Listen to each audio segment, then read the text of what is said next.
And finally this evening, hundreds of family members, friends and well-wishers turned out at the UA Mona Chapel on Saturday as they celebrated the life of renowned sports journalist and commentator Donald Oliver, who died in December.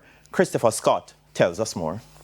He was a larger-than-life character, a man who has touched the hearts of many with colorful words, which made games and documentaries come to life.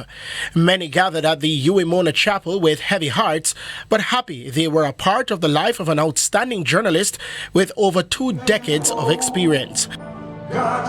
Dwight Jeremiah, who worked alongside Oliver in the commentary booth and head coach of William Knibb, says he was someone who was very encouraging, especially during matches. When we're doing commentary, he always said to me just before we started going here, he would fold his fist and hit it against mine and says, "DJ, let's go make magic." And I can tell you, with me, without me, he has always created magic. And for journalist Ricardo Chambers, it goes past his journalistic prowess. A great journalist, but for me, even more importantly, a great human being. Donald was a giver. He gave of himself in every single way, and he never expected anything in return. That's the type of person he was, and for me, that is what I will never forget about him.